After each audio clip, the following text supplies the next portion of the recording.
৪৯ বছরের test cricket ইতিহাসে ২৬২৯টি টেস্টের মধ্যে এটাই কি সবচেয়ে বড় আপসেট কিনা? এই যে অস্ট্রেলিয়ার মাটিতে গিয়ে অস্ট্রেলিয়াকে বাংলাদেশ টেস্টে হারিয়ে দিল, সেটাই সবচেয়ে বড় অঘটন কিনা তা নিয়ে আলোচনা চলমান। আর বাংলাদেশের ২৬ বছরের টেস্ট ক্রিকেট ইতিহাসে ১৬০ টেস্টের মধ্যে এটাই যে সর্বকালের সেরা টেস্ট জয়, সেই আলোচনায় আসলে ফুল স্টপ পড়ে যাওয়া উচিত। অতি অবশ্যই এটাই বাংলাদেশের সর্বকালের সেরা টেস্ট জয়।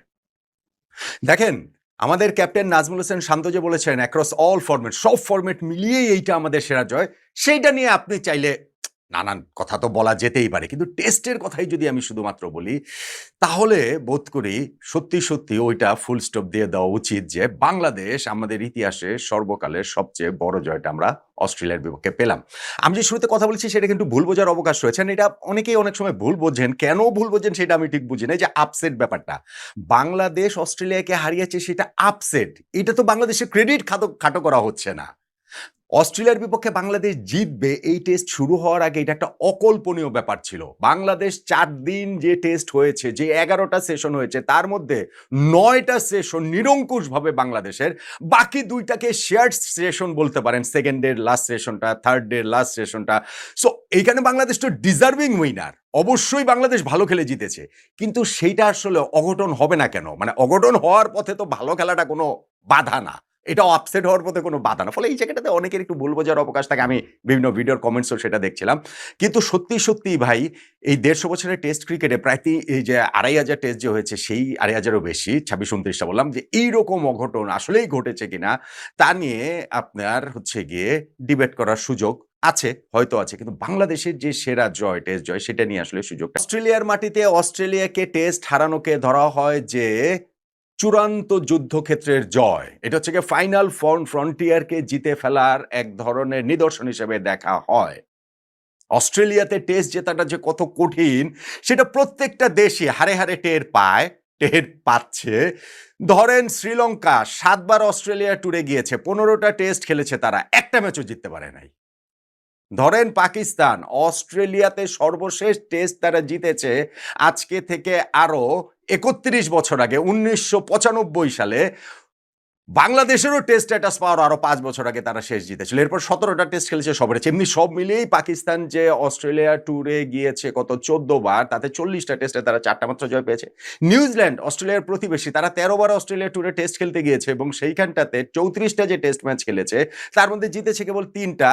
১৯৮৫ সালে ২টা জিতেছিল এবং ২০১১ সালে তারা একটা জিতেছে। সো অস্ট্রেলিয়াতে টেস্ট জয়, আমি কয়েকটা জাস্ট উদাহরণ দিলাম যে কতটা কঠিন। আমি আরেকটা উদাহরণ দিলে আপনি জিনিসটা আর ভালোভাবে বুঝতে পারবেন যে বাংলাদেশ যে অস্ট্রেলিয়ার মাটিতে ৩য় টেস্টেই আমরা প্রথম জয় পেয়ে গেলাম, আমাদের চেয়ে দ্রুত গতিতে জয় পেয়েছে কেবলমাত্র ইংল্যান্ড, তারা অস্ট্রেলিয়ার মাটিতে ২য় টেস্টে জয় পেয়েছে। আমাদের সমান সাউথ আফ্রিকা, তারা ৩য় টেস্টে জয় পেয়েছে। ওয়েস্ট ইন্ডিজ অস্ট্রেলিয়ার মাটিতে প্রথম জয় পেয়েছে তারা ৫ম টেস্টে গিয়ে। নিউজিল্যান্ড পাকিস্তান ৭ম টেস্টে গিয়ে। ভারত অস্ট্রেলিয়ার মাটিতে প্রথম জয় পেয়েছে তাদের ১২ নম্বর টেস্টে গিয়ে। হ্যাঁ, এখন আপনি দেখেন যে ভারত অস্ট্রেলিয়া খুব তুমুল উত্তেজনাপূর্ণ লড়াই হয়, অস্ট্রেলিয়ার মাটিতে গিয়েও ভারতকে অসাধারণ ক্রিকেট খেলছে। বর্ডার গাভাস্কার ট্রফি তো এখনকার ওয়ার্ল্ড ক্রিকেটেরই সবচেয়ে প্রার্থিত ফিক্সচারগুলোর একটা। কিন্তু এটা সাম্প্রতিক সময়ের কথা। ধরেন ২০১৮-১৯ ওই সিজনটা থেকে যদি আমি ধরি, তাহলে এই সময়ের মধ্যে ভারত ৫টা টেস্ট জিতেছে।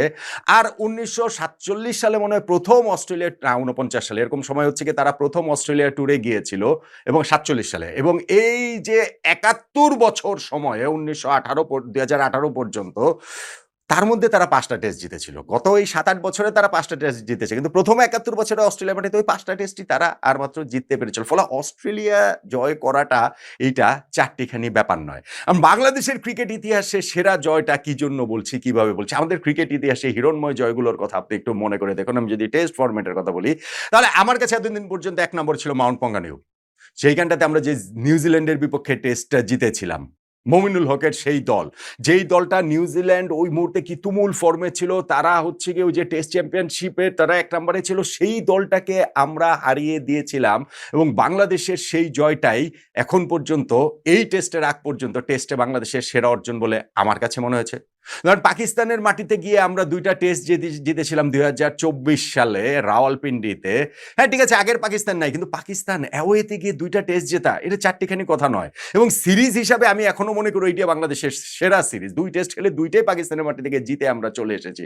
ফলে সেই ম্যাচ 2টাকেও উপরের দিকে রাখতে হবে আমাদের উপরের দিকে রাখতে হবে 2016-17 সালে ঘরের মাটিতে ইংল্যান্ড এবং অস্ট্রেলিয়ার বিপক্ষে যে 2টা টেস্ট আমরা জিতেছি। ফেয়ার এনাফ যে, অথবা আনফেয়ার এনাফ যে উইকেন্ডটাতে আমরা যে উইকেট বানিয়েছিলাম সেই উইকেটটার কথা ওই যে বারবারই আলোচনার মধ্যে আসে।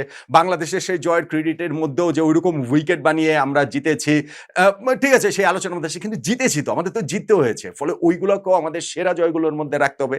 ওই 2017-তে আমাদের 17তম টেস্টে শ্রীলঙ্কার মাটিতে গিয়ে যে আমরা জিতেছি, অবশ্যই সেইটাও আমাদের সেরা ভিক্টরিগুলোর মধ্যে থাকবে। আমরা পাকিস্তানের সঙ্গে কিছুদিন আগে যে জিতলাম সেইটাও আমাদের আসলে ঘরের মাটিতে যে 2টা টেস্ট জিতলাম সেগুলো আসলে আমাদের জন্য দুর্দান্ত অর্জন। ফলে আমাদের টেস্ট ক্রিকেট ইতিহাসে এরকম বেশ কিছু জয় রয়েছে। আপনি যদি ড্রয়ের কথা বলেন, আমি ম্যাচের হিসাব যদি বলি, তাহলে জয়ের মধ্যে হচ্ছে প্রথম টেস্ট জয় জিম্বাবুয়ের বিপক্ষে, প্রথমের তো একটা ব্যাপার রয়েছে। আর যদি ড্র টেস্টগুলোর কথা বলেন, সেক্ষেত্রে আমরা ধরেন 2004 সালে ওয়েস্ট ইন্ডিজে গিয়ে যেই টেস্টটা ড্র করেছিলাম ওটা ভীষণ কৃতিত্বপূর্ণ ছিল।